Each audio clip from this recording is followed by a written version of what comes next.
for our program this evening. If you're a frequent library visitor, I'd like to welcome you back. And if you have not visited our library before, please take a few moments after the program to take a look at all the resources that we have to offer here. With a library card, you can have free access to everything from books, to classes, to online resources, and a lot of great things here for you. So please take some time after the event to take a look at our library. A few items of housekeeping before we start. After the presentation, there's going to be a question and answer period, and there's going to be two of us with a microphone. So if you have a question, if you could raise your hand, and then one of us will come to you with a microphone so everybody can hear your question. Also, after the program, we're going to have some complimentary refreshments, and you can take some time to visit our exhibit and to also meet our speaker and guest of honor. So before we move into more information about tonight's program, I would like to introduce the president of the Library Foundation, Maura Kelly. Our foundation exists solely to aid the library with our programs and resources, and we are very fortunate to have a wonderful group of volunteers. So, Maura? I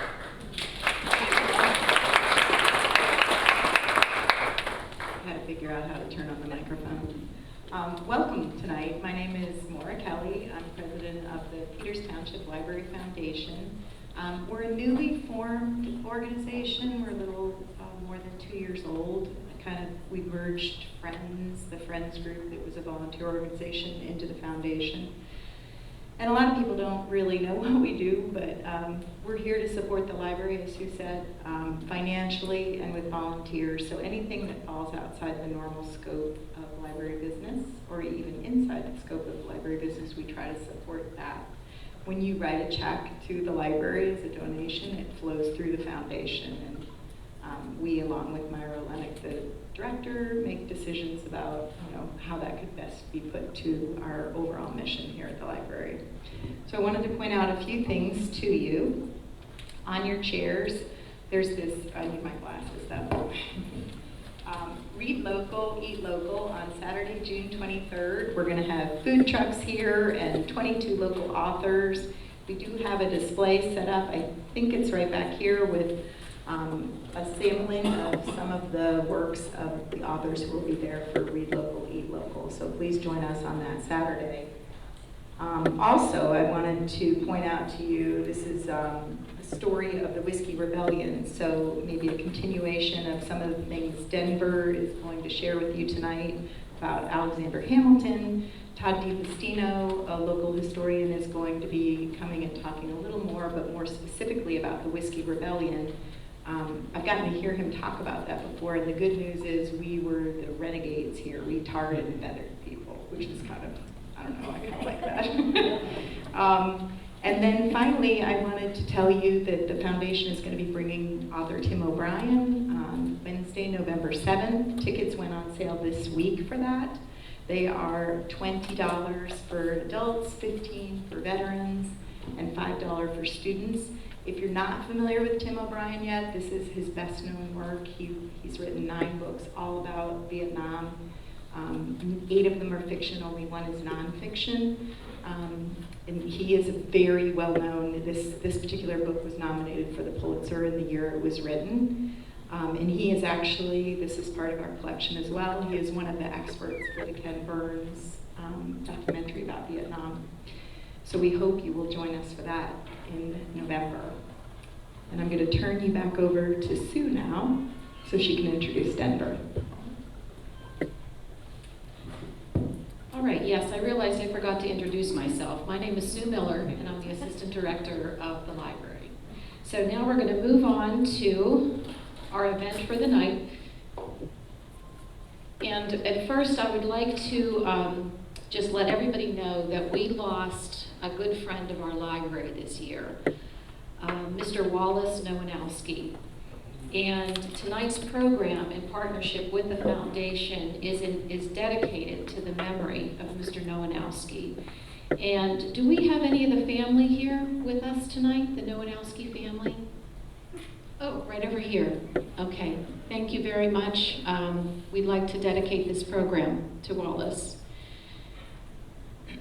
So tonight, along with the program, the Hamilton, Washington, and the creation of the United States, we're also going to open our exhibit. You can see the panels on either side.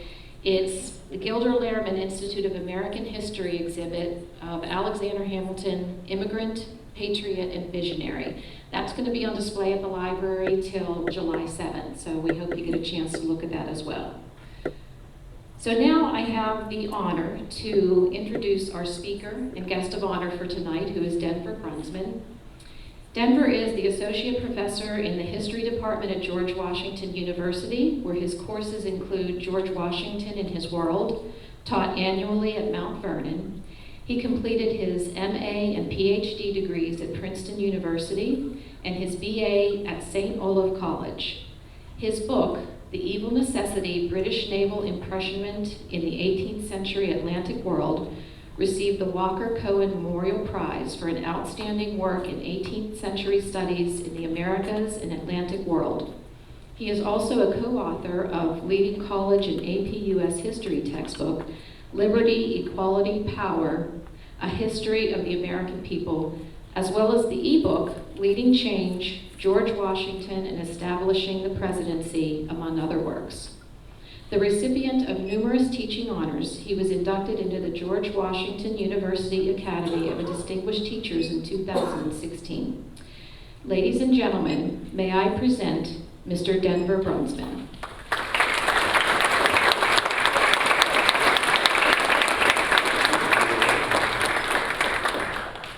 Thank you so much. Thank you for coming out tonight. Geez, it's a beautiful, beautiful night, Thursday, and you're all here to learn about history. I think that's terrific. I've been to Pittsburgh a few times, and I do the drive. It's the same drive from the Washington, D.C. area, from Alexandria, that General Braddock took, and that didn't turn out very well. So I prefer to think about the Forbes mission of 1758, which was a little bit bad. So we're all here tonight to learn about Hamilton. And the musical Hamilton has been an absolute phenomenon. It's been a gift to teachers, I think from elementary up to college. The students come into the classes, they have some idea of the founding era.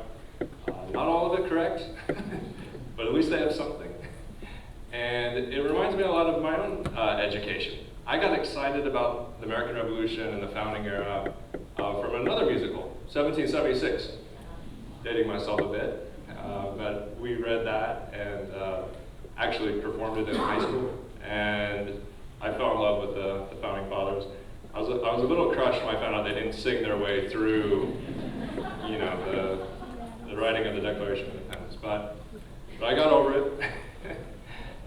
And when I started at George Washington University in the fall of 2012, a student of mine introduced me to Lin-Manuel Miranda, the creator of Hamilton, his song, the Hamilton Mixtape, which he had performed at the White House in 2009. And you know, that little YouTube video, I think, changed a lot of lives. I was already 3 years late to it, but I was 3 years before the musical hit Broadway. And so I shared that in my classes, and everyone who saw it was excited and impressed. And so we have, tonight I'm going to talk about the musical, I'm going to talk about the actual history, of which we have these beautiful panels. The Gilder Lehrman Institute does great work. Take some time, and you can check me, because you know, everything I say, make sure that it's correct and it's in tune with the different panels. I'm going to have a simple argument tonight, and that is that there's a lot of partnerships that were critical to the founding of the United States. But the one between George Washington and Alexander Hamilton, I think, was the most important. There's some other candidates. The partnership between Thomas Jefferson and James Madison was important. The one between Washington and Madison was important. The one between John Adams and Abigail Adams, I think, was crucial. But I don't think any of them were as significant as the one between Alexander Hamilton and George Washington. And so this is, let me turn on my little machine here. This is a little outline of what we're going to do. If you haven't seen the musical, it only has 2 acts. You get 3 acts and an epilogue tonight, so it's a real bargain. I want to start by talking about the origins of the young lives of these 2 men. Move on to the Revolutionary War, where they first met. Go on to Washington's presidency, and then talk some about the memory of them and how we remember them. In some ways, they couldn't have been more different, Washington and Hamilton. Hamilton once said of Washington, "The truth is, our own dispositions are the opposites of each other." Hamilton was impulsive, he was brilliant, but he could often be rash, get himself into a lot of trouble, as we'll see. Washington was cautious. He was deliberate. He had superb judgment. This difference might be why Ron Chernow's biography of Hamilton is a little more exciting to read than the one about Washington. Hamilton is a great biographical study because he made some very human mistakes. But in their young lives, they shared, I think, one thing, and that was they were both incredibly ambitious. They wanted to contribute to the world, and in the terms of the musical, neither one of them wanted to throw away their shot. They wanted to make the best of their opportunity. So we'll start with Hamilton. And as the first song of the musical goes, he was dropped in a forgotten spot of the Caribbean. And he really did come from the Caribbean. That's one of the true things in the musical. A fairly obscure part, the island of Nevis, which I found on my handy Google Maps. Someplace you couldn't drive there unless you had a boat. Nevis and St. Kitts, which at the time was in the British Leeward Islands. And Hamilton comes from such obscure beginnings that there's a debate among historians when he was born. Some historians say 1755, others say 1757. I'm going to go mostly with 1757 tonight, because that's the date that Hamilton used himself. But if you see some discrepancy in dates, that's often the reason why. He went from Nevis to spend the second part of his childhood in St. Croix, which at the time was a Danish island, and I'll talk about that. Starting in Nevis, he grew up in this house. And in the song, the very first lines of the musical, he's announced as a bastard son of a whore and a Scotsman, right? Well, some of that's true. He was a bastard son in the sense that he was born out of wedlock to his mother, Rachel, who at the time was technically married to somebody else. She had escaped that marriage, which I think all evidence suggests was an abusive marriage. She hadn't gotten divorced because she wasn't allowed to as a woman.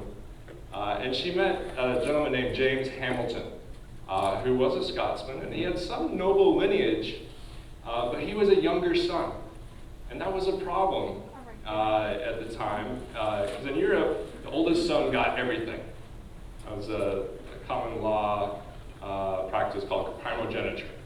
So if you were a younger son, you went out in the world, and you might even end up in the Caribbean, in the Western Hemisphere. So they had 2 sons together, Alexander and James Jr. And they lived there until Alex was 8. At that age, James Hamilton took the family, actually to St. Croix. Go back to the map. He had to collect a debt there. Well, while he was there, Rachel's husband, Johann, came looking for an actual divorce. And it seemed like he wanted some money out of her. This scared away James Hamilton. He fled. And so Alexander Hamilton grew up without a father. If you know the early music, you know that both Alexander and Rachel got sick. They got yellow fever. Alex got better, but his mother went quick. That's the line goes. She died when he was 11. He moved in with a cousin who within a year or so committed suicide. So he's having a difficult childhood. One stroke of luck he had, at that point, he was really adopted by a family in St. Croix, the Stevens family. They had a son that was just a couple years older than Alexander, named Edward. He went by Ned. And they really took good care of him. He became apprenticed to a merchant. And by the age of 9, 10, 11, he's running the books for a major trading firm in the Atlantic world, and had a real genius with numbers that manifested. His brother James Jr. wasn't so lucky. He was apprenticed to a carpenter and never really made it. Spent most of his time actually in the Caribbean, and remained in touch with Alexander as they grew up, but really struggled the rest of his life. The major event that happened in Alexander's childhood, along with all these other major events, was a hurricane in the year 1772 that struck the Caribbean. And Hamilton wrote about it anonymously, submitted it to a newspaper, and it was all the rage. People couldn't believe how moving this account was of this hurricane. I'll give you a sense of the writing. It's pretty flowery here. He says, "The prodigious glare of almost perpetual lightning, the crash of falling houses, and the ear-splitting shrieks of the distressed." So it's very gripping. Everyone wanted to find out, who wrote this. When they found out it was Hamilton, his family, the Stevens family, along with the local clergyman, other prominent members of the community, raised funds. Historians debate whether it was Kickstarter or GoFundMe, but they got the money together to send him to the mainland. And you can see on my little Google map here, I couldn't even get to New York without losing Nevis and St. Croix. And it just shows the distance that he traveled. One reason he went to New York is that Ned was there already in college, at King's College, today called Columbia University. So this is Hamilton's origin story. I won't go into quite as much detail about George Washington because he's a little bit better known. We don't have any picture of George Washington as a youth.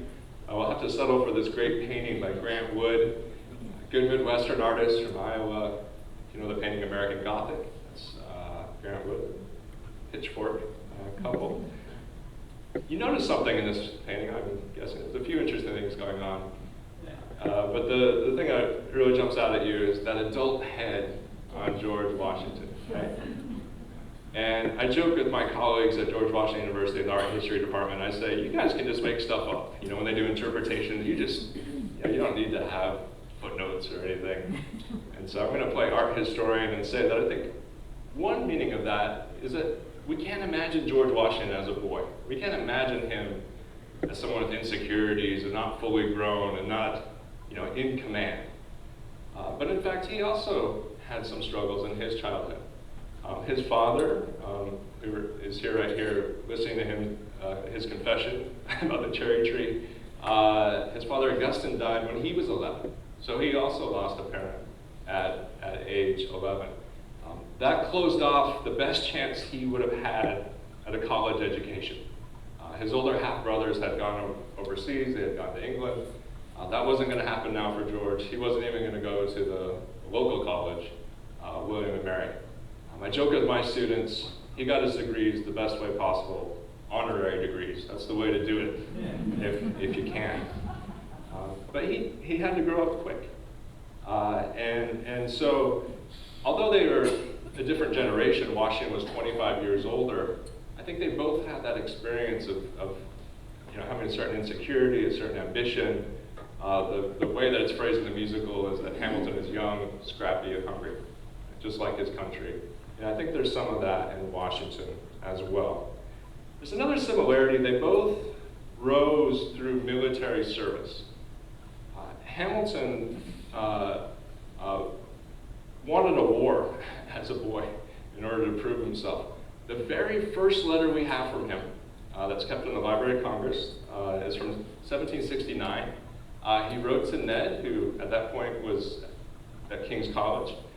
And Hamilton wrote, "My ambition is so prevalent that I condemn the groveling condition of a clerk. I wish there was a war."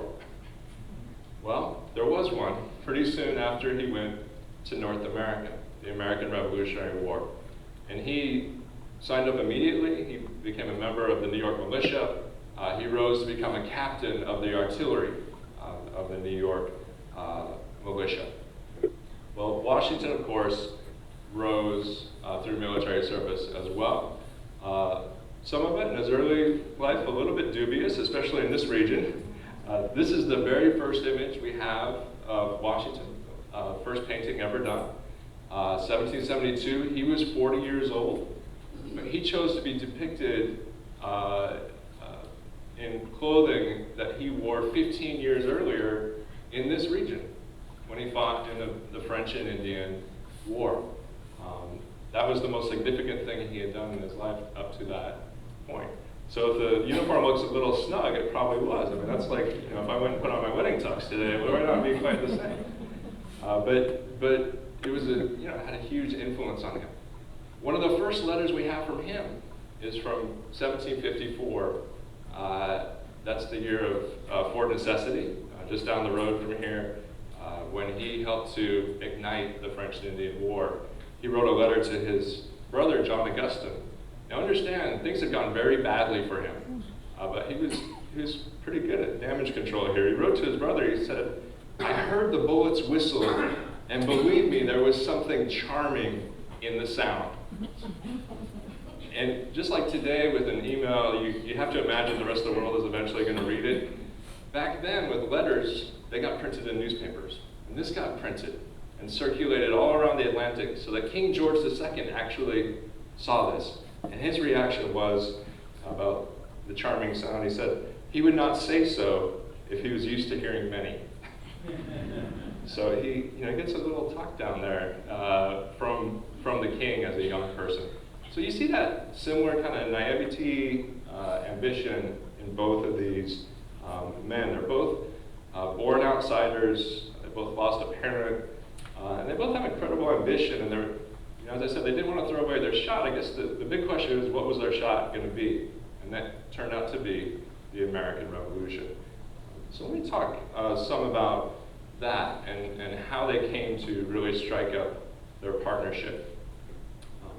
As I mentioned, they were in different places. Washington being 25 years older. An interesting judge of that is John Adams. John Adams, who could criticize anyone with the best of them. I think he was our snarkiest founder. He once said of George Washington that he had the gift of silence. And that's something Adams didn't have. He said of Alexander Hamilton that he was a bastard brat of a Scottish peddler, a man who lived his life in a delirium of ambition. And I think the difference there is that generation that Washington had to grow up, to mellow, to become more mature. This is one imagining of their meeting in 1776. We actually don't know exactly when they met. They could have met in the summer of 1776 during the New York campaign. That was Washington's biggest defeat in the American Revolution. But Hamilton was a part of that battle. They might have met then. They might have met at the Battle of Trenton, which began at the end of 1776. That's the battle that follows the famous crossing, Washington's crossing of the Delaware. We're certain that they knew each other by early 1777 and the Battle of Princeton. In the play Hamilton, Hamilton becomes Washington's right-hand man at the Battle of New York. And Washington asks him to be his aide-de-camp, which is more or less his chief of staff. We're certain this didn't happen that early. It definitely happened after the Battle of Princeton, which produces a great story. This is a battle in the first week of 1777. It followed the Battle of Trenton, and Hamilton again was an artillery officer in this battle. Someone during this battle shot a cannon through Nassau Hall, the original building of what was then called the College of New Jersey, and decapitated a portrait of King George II. Now, whether it was Hamilton himself, I'm not sure, but he got credit for this, although we can't exactly trace it to him. But it's a fun story because Princeton had rejected Hamilton. When he came over from the Caribbean, he wanted to enter a college with the status of a junior. He wanted just to finish in a couple of years. And Polk said he's always in a hurry. Princeton said no. So that's why he ended up at King's College in New York.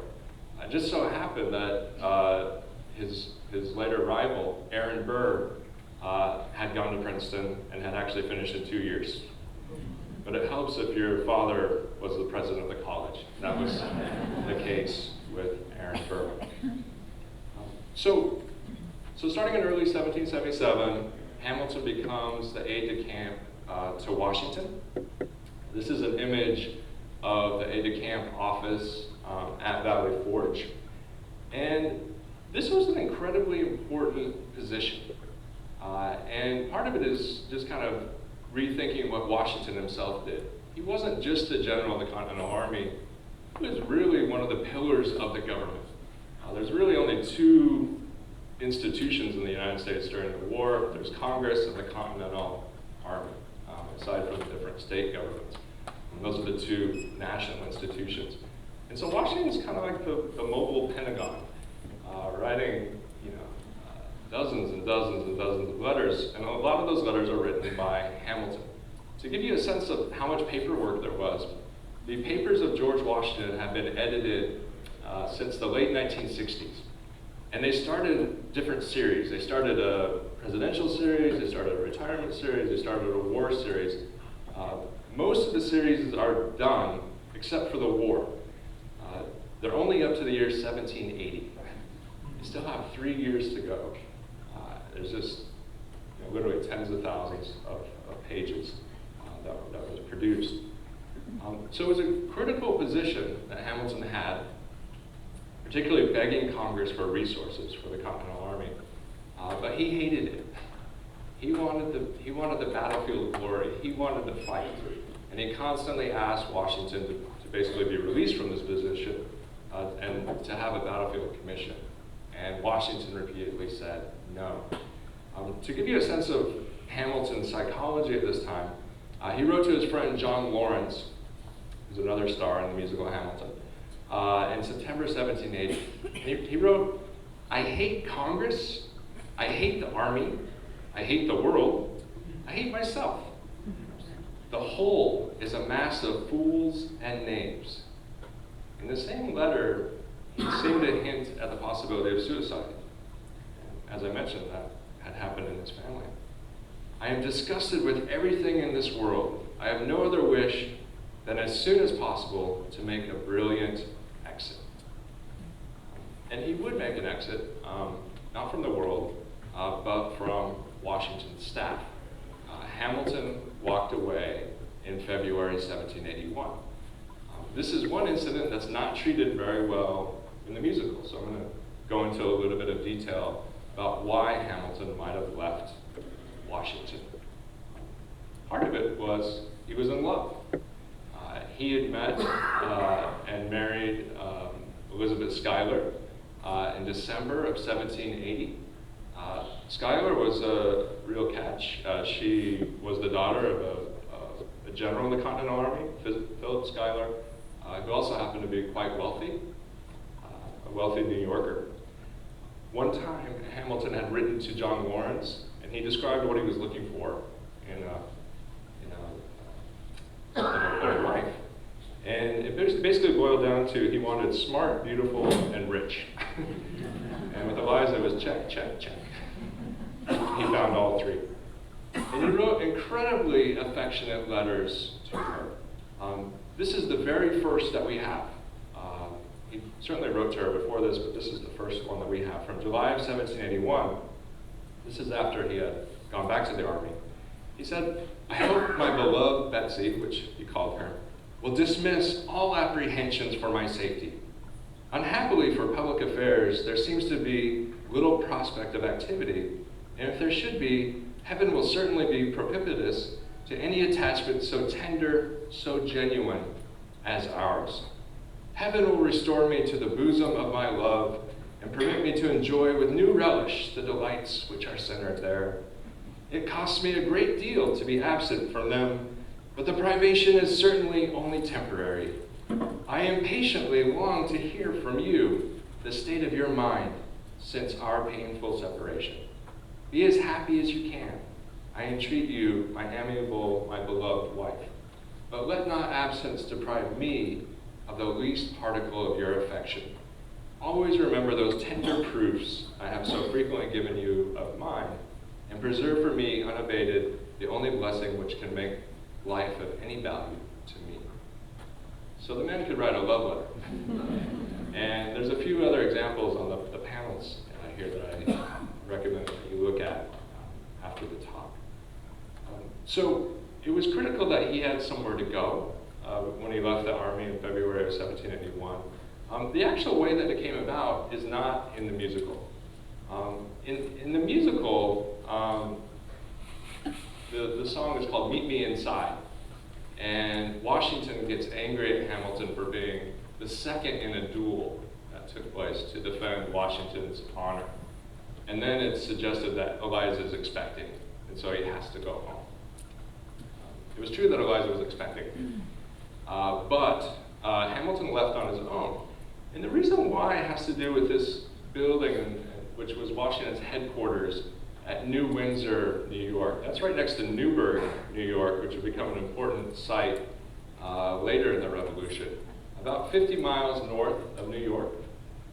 And Washington was headquartered there at the time, and he was at the top of the stairs inside this house, and he wanted to talk to Alexander Hamilton. Hamilton was walking by him, and he said, "Wait just a minute, I have to go talk to someone." He was going somewhere, so I'll be right back. Well, while he was on this small errand, he ran into the Marquis de Lafayette, the Frenchman who could talk anybody's ear off, and so he seemed to take a little more time than he expected. He came back to the top of the stairs, and this is what Washington said to him. "You have kept me waiting at the head of the stairs these 10 minutes. I must tell you, sir, that you treat me with disrespect." Hamilton replied that he disagreed, but he said, "Since you have thought it necessary to tell me so, we part." And that was it. Washington thought that he had been waiting for 10 minutes. Hamilton thought he had been keeping him waiting for 2 minutes. That 8-minute difference meant a lot in the 18th century, in which honor was so important. And so, there was a lot of things building. These were both ambitious men. Hamilton felt that Washington was keeping him down, and so he left the army. You see the difference in the maturity of the two men after this incident. Washington immediately sends someone to go to talk to Hamilton to try to bring him back. And then he continues to write to him in the weeks that follow. Hamilton never reaches out to Washington, and in fact he tells others rather disparaging things. He wrote to Philip Schuyler, his father-in-law, and he said, "For these past 3 years I have felt no friendship for him and have professed none." Sounds like someone with hurt feelings. Well, finally these two made up. Washington offered Hamilton the battlefield commission that he had always been looking for, and he ends up exercising that at the Battle of Yorktown, the culminating battle of the American Revolution. This is a great image of that. Hamilton is on the horse to the right, leading the charge. You see Washington in the center, and the other gentleman to the foreground. On the left-hand side of the painting is Lafayette, Henry Knox, and the French General Rochambeau are in the background. You notice this is painted by a gentleman named Rembrandt Peale. His father, Charles Peale, named all of his sons after great artists. No pressure. Rubens, Titian, Raphael, and Rembrandt. I'm surprised they didn't all have a complex. books. And a couple of them did become pretty good artists. So Hamilton and Washington, the whole group, end up getting to Yorktown. Incidentally, on this journey, that's the first time Washington visited Mount Vernon in the 8 years. I guess it wasn't 8 at that point, but it was the only time in the 8 years of the war that he ever visited home. And he had to because it was on the way. He had no other choice, but it just shows the sacrifice. More than 8 years, 3,000 days away from home. Really, really incredible. So at the Battle of Yorktown, Hamilton's assignment was to storm one of the redoubts, basically a hill that the British had, the high ground, that they had to take in order to defeat the British in this particular battle. And it was pretty grisly hand-to-hand combat. The Americans surprised the British. They didn't actually fire their muskets. They fought with bayonets. And there were pretty high casualties, especially on the British side. And so I guess the point is that Hamilton really did fight. He wasn't, in the Civil War they had the political generals, the guys that had the appointments that didn't really do much. But he actually did in the field. And this is the battle that forced the British into recognizing American independence. The most famous painting for the Battle of Yorktown is the surrender of Lord Cornwallis. Even though Lord Cornwallis is not in the painting, he's the main British general. He said he wasn't feeling well. For generations, historians have actually mocked him and said he had hurt feelings too. But in fact, we now have pretty strong evidence that he probably had malaria. So he had hurt feelings and he probably really was sick. He sent his second in command to offer the symbolic sword of surrender. And so George Washington sent his second in command, Benjamin Lincoln. That's the man in the foreground. You see Washington in the background. I sometimes ask my students, who are the people with the white flag? And I sometimes get the answer, well, those are the British. That's the flag of surrender. I said, no, that's the French. That was the French flag at the time, the Bourbon flag. On the other side where the Americans are, you can see Hamilton. Hamilton is standing next to the horse. And then next to Hamilton is John Lawrence, his partner on Washington's staff. And so in the book by Ron Chernow and in the musical, the song that is connected to Yorktown is The World Turned Upside Down. This was a British folk tune. It's possible that it could have been played at the end of the battle, but we don't have very good evidence of it. So it's one of those things that's kind of like we want it to be true because it's so perfect because the world really had been turned upside down with the Americans winning. But the source is from the 19th century. And I tell all my students, beware of anything from the 19th century. It's the century that lies. It's the century that makes up things about what happened during the Revolutionary era. But it had been an incredible event. Hamilton had definitely been a junior partner, I think, in the war. But you see him trying, I think especially in that moment in which he left Washington's staff, you see him trying to assert himself as something of an equal. And I think that would certainly happen during the presidency. So let me talk some about that and how these two men worked together to create the new American government. They were both nationalists, meaning they both wanted a stronger national government after the Revolution. Under the Articles of Confederation, the original government of the United States, the states were really like countries. It was much more like the European Union today than the United States. It was, all these, states were basically republics, independent republics. And so the Constitution, sought to address that. And I think because Hamilton and Washington had both been in the Continental Army, they had felt the weakness of the national government. And that's one reason why they wanted a stronger government. And so Hamilton famously gives a 6-hour speech in Philadelphia in the summer of 1787, to the point where they all told him to sit down. Now in the musical, they don't go into detail about what he actually said. It would be a much longer musical if they did. But he actually wanted a government that looked much more like the British government. He wanted a president that served for life and the Senate for life. And I would say this is the one big thing that the musical gets wrong or doesn't share or kind of conceals, and that is how much of an elitist Hamilton became. He came from the most humble origins possible, but his ideas, once he actually got into the government, would be considered, in favor of the more rich, powerful, kind of, the end of the spectrum. Now, I think the one thing you can say about the musical is, you don't know what was inside him. You don't know what was inside his heart, right? And that's what art can do. Art can imagine that. Inside, he likely still was the young, scrappy and hungry kid from the Caribbean.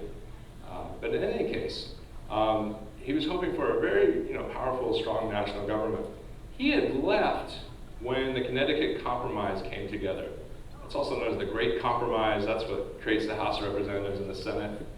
And this is what Washington wrote to Hamilton.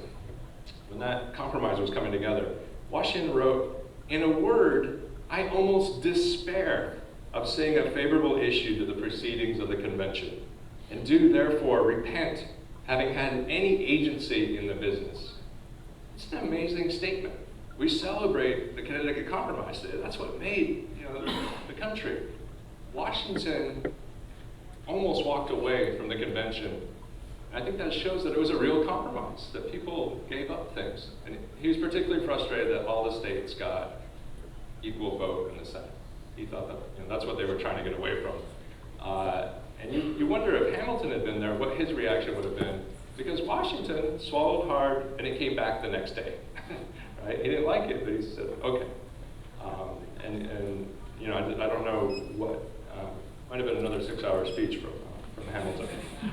In any case, even though he wasn't, it wasn't the perfect outcome for him, Hamilton defended the new Constitution. He worked hard to have it ratified.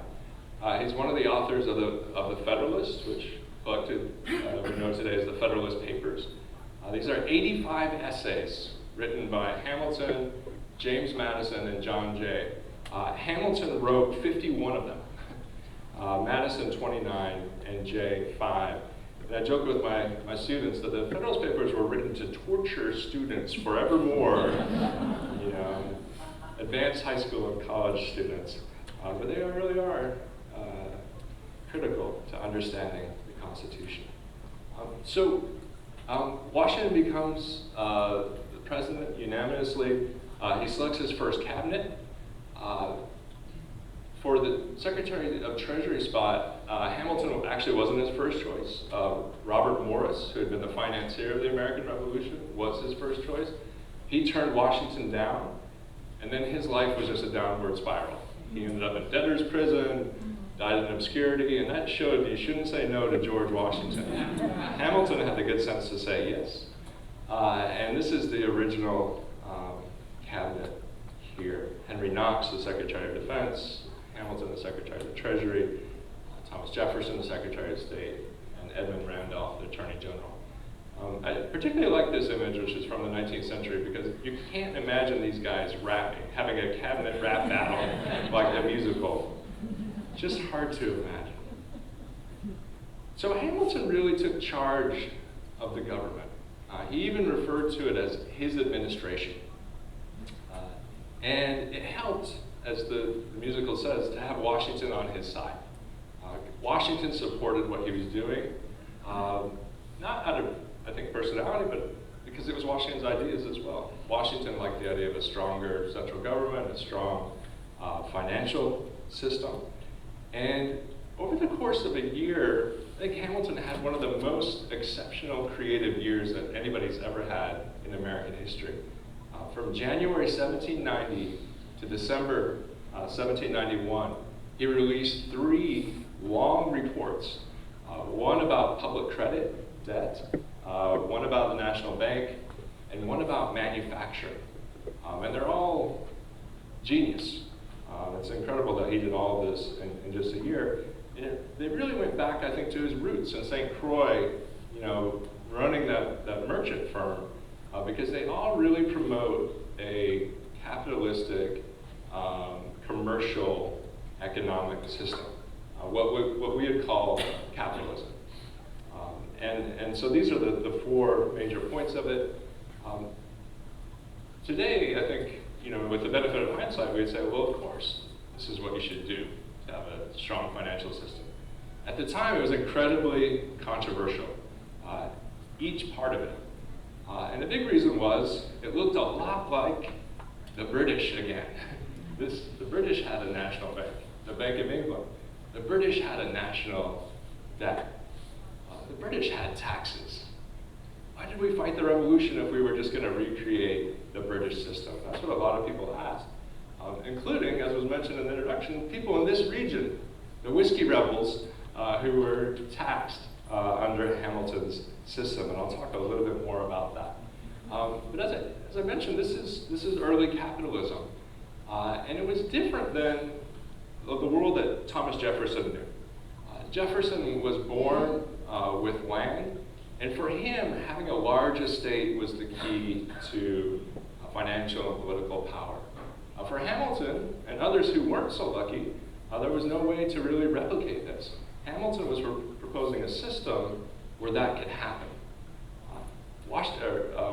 Jefferson thought it was immoral. He thought it was immoral because it was so British.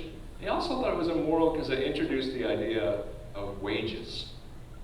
Wages were thought to be very bad in the 18th century because it suggested that you were dependent on someone else for your livelihood. You weren't completely independent. And that was the benefit of land ownership in Jefferson's thinking. Well, we know that Hamilton really has won this debate over time. Our financial system, our economy looks like Hamilton's world much more than it does Jefferson's. Now, I want to go into a little bit more of detail about the debate between these two, and I'm going to use a song from Hamilton, The Room Where It Happens. And don't worry, I'm not going to sing or rap. This will be a dramatic reading. And for those of you that know the song, you can kind of nod along. And for those of you that don't know it, I'll share the lyrics. The Room Where It Happens is a song about the Compromise of 1790. That's what produced the national debt in the United States. At the time, states had their own debts. Each state had their own debt. This might sound surprising, but it's actually illegal for states to have debts, to carry a debt. States have to balance, take some smoke and mirrors sometimes. But because of the Compromise of 1790, all the state debts were consolidated into one national debt. Well, Jefferson was opposed to this. He was someone who favored state power, state rights, and so he disagreed with this, but he made a compromise to help to make it happen. So we want to judge Lin-Manuel Miranda as a historian here. We'll give him a grade at the end of this. See how he does in this class. In the song, Aaron Burr is the narrator, like he is for much of the musical. And Burr longs to be in the room where it happens. And that's where business is done, where decisions get made. And the it in this case is this compromise, which would produce the national debt for Hamilton. And it would move the seat of government, what we call the capital, to the Potomac, what becomes Washington, D.C. That's the basic trade that is made. And so this is what we hear in the song. Two Virginians, Jefferson and Madison, and an immigrant walk into a room, diametrically opposed foes. They emerge with a compromise, having opened up doors that were previously closed. The immigrant emerges with unprecedented financial power, a system he can shape however he wants. The Virginians emerge with the nation's capital. That's very frustrating for historians. We have to write about 400 words to basically equal all that Miranda says there in a couple of lines. But that gives you a little overview. The action begins with Jefferson and Madison talking about what they're going to do. And Madison says, maybe we can solve one problem with another and win a victory for the Southerners. In other words, Jefferson, oh ho, Madison, a quid pro quo.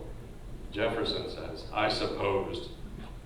Madison asks, wouldn't you like to work a little closer to home? And Jefferson says, actually I would. I think he's already thinking about the traffic in Washington and the Beltway. I barely made it here. Madison says, well, I propose the Potomac. And Jefferson says, and you'll provide him with the votes? Madison, well, we'll see how it goes. And they enter into the negotiation. As audience members, you don't actually see what happens because it's the room where it happened. And the chorus says, the room where it happened, where no one really knows how the game is played, the art of the trade, how the sausage gets made. We just assume that it happens, but no one else is in the room where it happens. So whatever happens, happens, and then we get a recap. Burr and Hamilton talk about what had taken place. And Burr knows the basic deal, the trading of the seat of government for the debt. Burr asks, what did they say to you to get you to sell New York City down the river? New York City had been the capital at the time. Hamilton doesn't respond. So Burr asks another question. Did Washington know about the dinner? Was there presidential pressure to deliver? Still no response. And then the tone changes. Burr kind of catches on. This went well for Hamilton. He says, or did you know even then, it doesn't matter where you put the US Capitol? Hamilton agrees and says, because we'll have the banks. We're in the same spot. And Burr recognizes, you got more than you gave. And Hamilton says, and I wanted what I got. And so this is the room where it happens. Like most of the musical Hamilton, it's characterized as a triumph for Hamilton. And so that's what I want to put to the test and look at some of the actual history. The actual history starts here. This was George Washington's second executive mansion in New York City. And one day in June 1790, Jefferson encountered Hamilton outside of this house, seeming very depressed. And he was so depressed because he didn't have the votes in Congress for the national debt. And our main source for this is Jefferson, and I'll give you some of his words. Listen closely, because he wrote this a couple years later when he really didn't like Alexander Hamilton. He says, Jefferson said, going to the president's one day, I met Hamilton as I approached the door. His look was somber, haggard, and dejected beyond description. Even his dress uncouth and neglected. He asked to speak with me. We stood in the street near the door. He opened the subject of the assumption of the state debts, the necessity of it in the general fiscal arrangements, and its indispensable necessity towards the preservation of the Union. On considering the situation of things, I thought the first step towards some conciliation of views would to bring Mr. Madison and Colonel Hamilton to a friendly discussion on the subject. I immediately wrote to each one to come and dine with me the next day, mentioning that we should be alone in the room where it happens. He didn't actually say that last time. So the actual room where it happens, well, first of all, this is Washington's residence today, 39 Broadway. Like so many buildings in New York, it's a mixed-use office building. But it does have a plaque recognizing its history. This is where Jefferson lived, 57 Maiden Lane, another mixed-use office building with a plaque. So the original building doesn't exist. So again, we have to imagine what happened inside. These are the three that were there. And you know, it's sometimes said in journalism that you shouldn't write a story without at least two sources, right? You need more than one source. I often tell my students the same thing with history. We can't just depend on Jefferson's account. So there are other accounts of the time that this dinner actually took place, that this trade took place. The New Yorkers were upset. People in Pennsylvania and Philadelphia were a little more optimistic because as part of the deal, the seat of government was going to be in Philadelphia for 10 years, basically the 1790s, while they built a magical new city on the Potomac, which at the time they called the Federal City. People in Pennsylvania thought it would never actually happen. They would never, people in Washington don't like the city referred to as a swamp. Because I guess it's a scientific definition of a swamp. It doesn't quite fit. It's swampy, right? It's a swampy place. One Pennsylvania congressman said it was just as likely that the seat of government would be established at Mississippi, Detroit, or Winnipesaukee Pond, which is a fictional place. He's saying, this isn't gonna happen. So, in terms of Hamilton coming out on top, I think the evidence supports Miranda's interpretation. And the best source for that is Jefferson himself. About a year later, Jefferson wrote to Washington talking about how this was the biggest mistake he'd ever made doing this deal with Hamilton. These are his words. He said, he had been duped by the Secretary of the Treasury and made a fool for forwarding his schemes, not then sufficiently understood by me.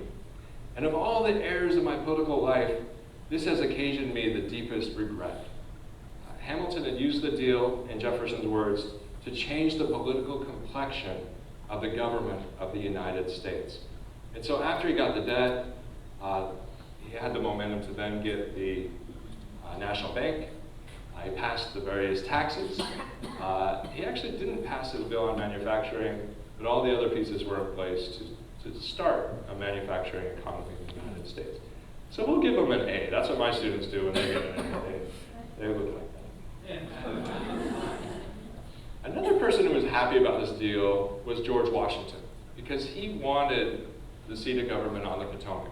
This is one of Washington's favorite family portraits. He liked it so much he ordered 4 copies for Mount Vernon. It shows him with his step-grandchildren, George Washington Parke Custis.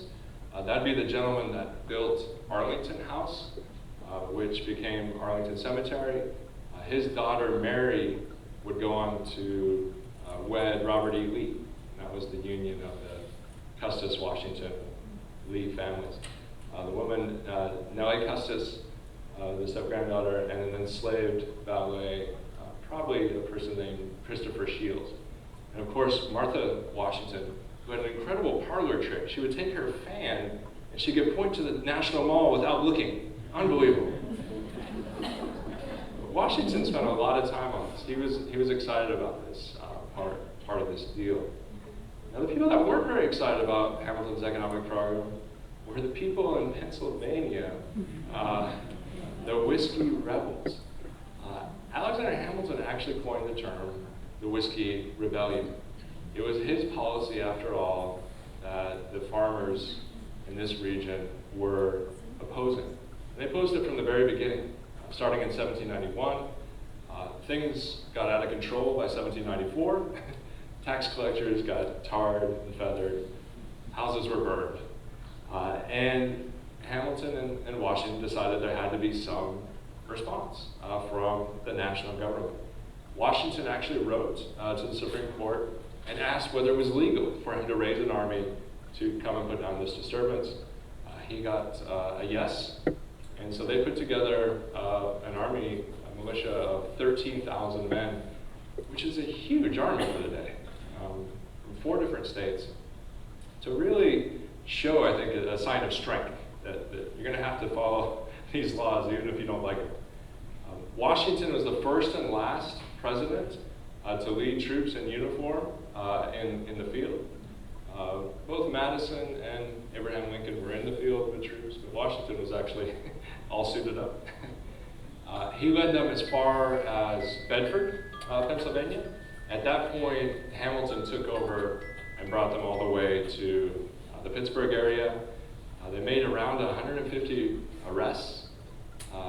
Washington ended up giving clemency to all of the Whiskey Rebels and pardoned the actual leaders. But it was a real moment, I think, in the founding era. It was a real standoff. And it shows the feelings at the time that Hamilton couldn't leave town in November of 1794, except with 6 armed soldiers trying to get out of Pittsburgh. So it's good that you're all showing them this love now, you know. So soon after the Whiskey Rebellion, Hamilton stepped down as Secretary of the Treasury. We hear this so much today that people want to spend more time with their families. I think that might have actually been true in this case. I think Hamilton was tired. I think he had accomplished what he wanted to. During the Whiskey Rebellion, Eliza had had a miscarriage, and he'd had enough. Jefferson had left a couple of years before. He had stepped down in 1793. And so Washington wrote Alexander Hamilton a very affectionate letter when he left the office of the Treasury Secretary. And I think you really see that these two really, I think, admired one another by this point. And of course, they worked together on Washington's farewell address. Washington stayed in touch with Hamilton, turned to him.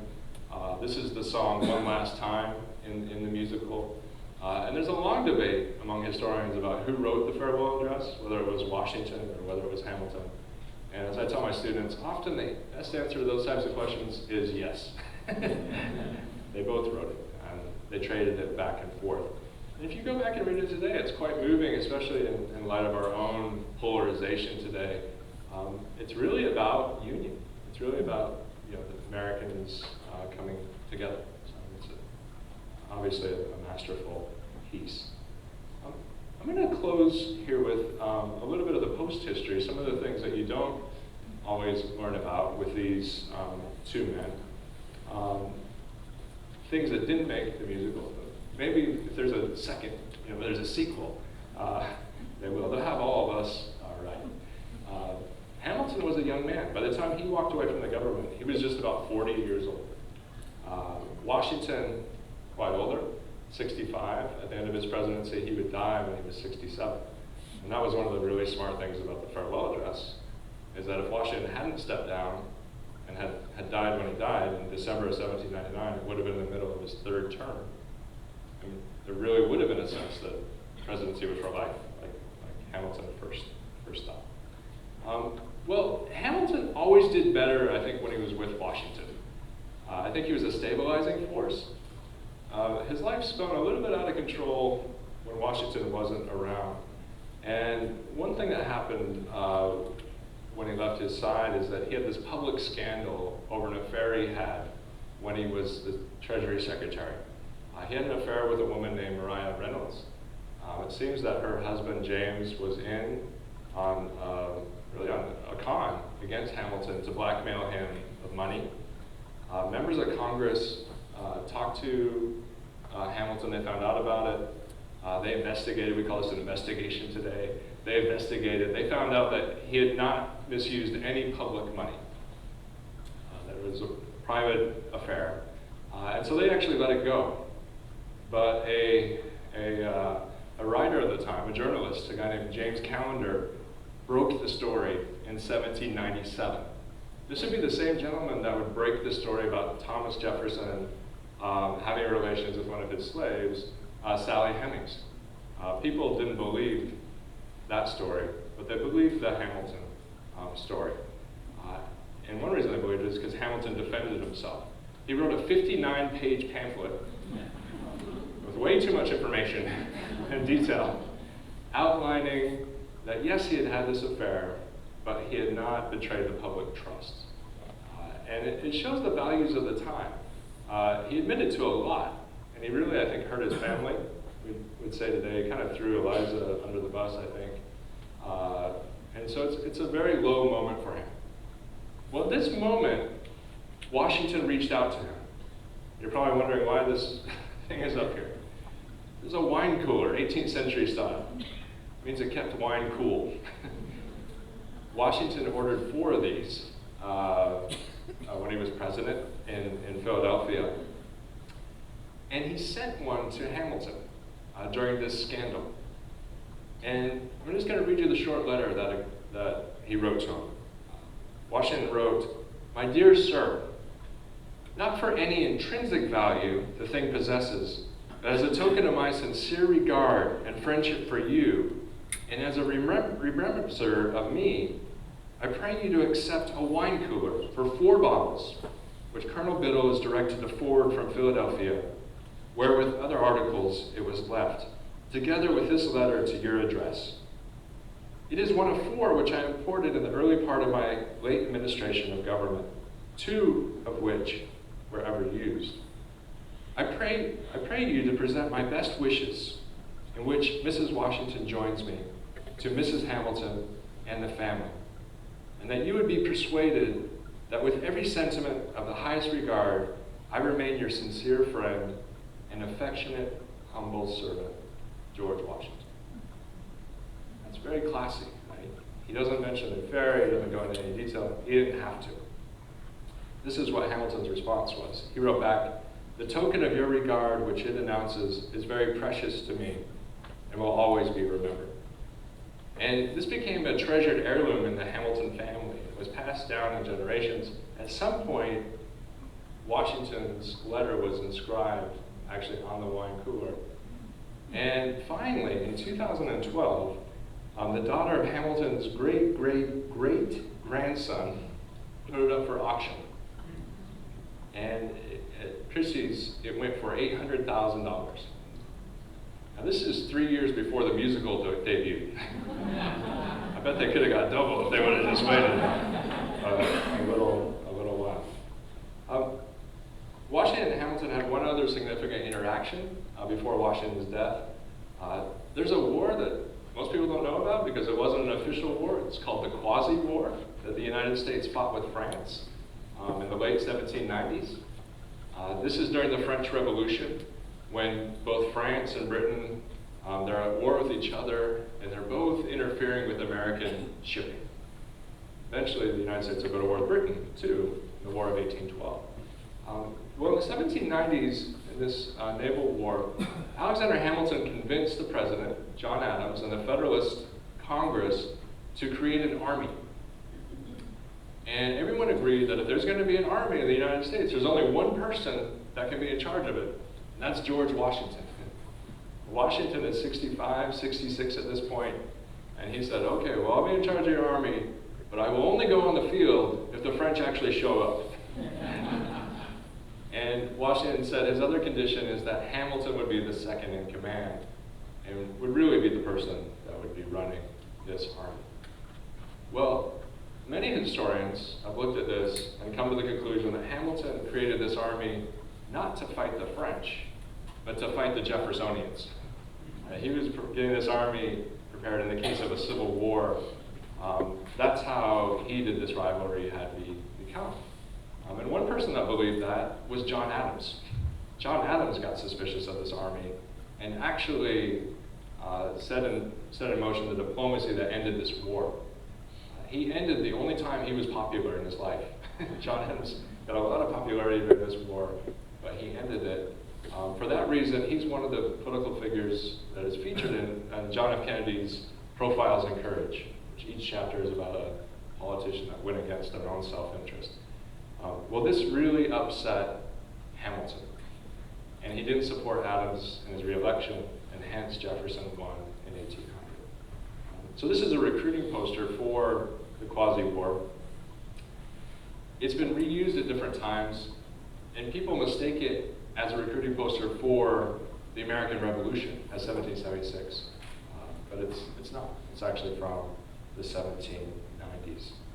This is a World War I poster. Well, Washington died December 1799, and Hamilton, you can see in his reaction to many people, was filled with grief. He wrote a famous letter to Tobias Lear, that was Washington's personal secretary, and Hamilton said that I've been much indebted to the kindness of the general, and he was an aegis, very essential to me. That word, aegis, that's a classical term, it means shield.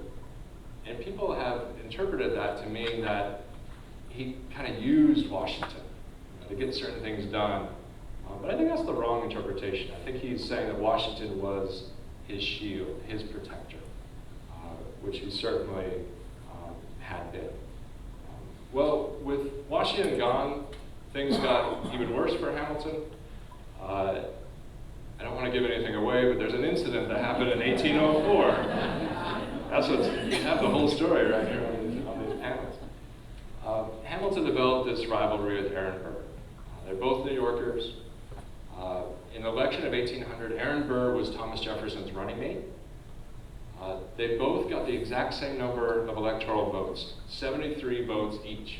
And because at the time, the Constitution didn't distinguish between electoral votes for the president and the vice president.